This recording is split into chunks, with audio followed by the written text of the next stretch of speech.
So we're given this logistic growth function where, if you'll notice, it's a function of t, where p of t is the percentage of Americans who are t years old with some coronary heart disease. And using that, well, you have to find out, let's say in part A, we're looking for what percentage of 22-year-olds have some coronary heart disease. Now, since T is what represents the number of years old with coronary heart disease, all we need to do to find out the percentage of 22-year-olds is find out what P of 22 is. And to find that out, all we need to do is plug in the value 22 in place of T. So that's going to be 92 over 1 plus 352 times e to the negative 0.234 times 22. Now you want to enter this very, very carefully into your calculator. Make sure that you have parentheses wherever you need. To be safe, I'm going to mark them here. What I would do is I would write 92 over, I would have a parentheses outside here. I would have, well, maybe you don't actually need one here, but maybe I'd have one here as well, e to this entire term here.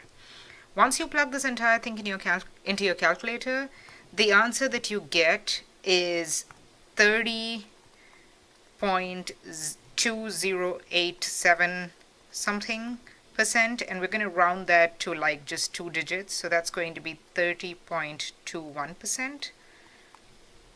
Okay, the same way part B asks me what percentage of 78-year-olds have some coronary heart disease.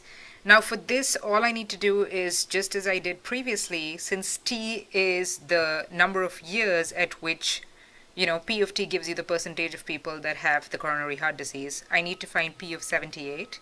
So that's going to be 92 over 1 plus 352 times e to the negative 0.234 times 78. Once again, be very, very careful with all of your parentheses when you're entering this. Again, what I'm going to do is you write down 92 over, put a parentheses outside here, put another one here just to be safe, and you plug that whole thing into your calculator, and you get this is equal to 91.9996 something.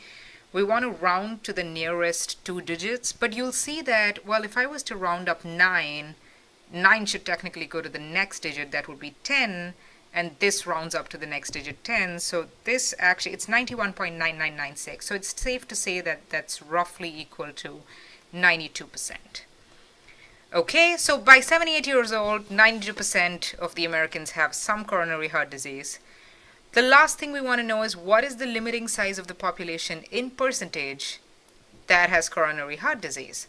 So the limiting size of the population is basically, if you look at the formula P of T, which is 92 over 1 plus 352 times e to the negative 0.234 times t, we want to know that as t keeps increasing, or as t goes towards infinity, what happens to P of T? Of course, there's not going to be an infinite age, as humans only live for a finite number of years, but we want to know, like, what happens eventually. Like, however old you get, what is the total percentage of the population that will have coronary heart disease at some age? So you'll see that as t keeps increasing, as t goes to infinity, what we need to keep in mind is we're going to look at this term very, very carefully.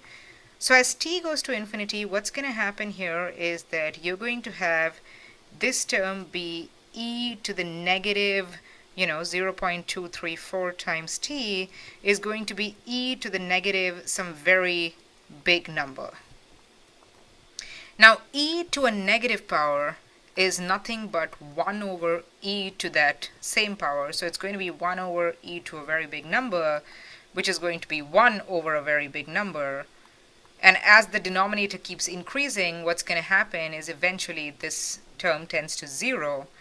So what happens is this means that eventually your P of T will be 92 over 1 plus, 352 times 0, so that's 1 plus 0, so that's just going to be 92%. This is somewhat consistent with what we found out before. You see that there's already at 70, the number of 78-year-olds that have coronary heart disease is roughly very close to 92%. So it's not going to get much bigger than that number. 92% is the limiting size of the population.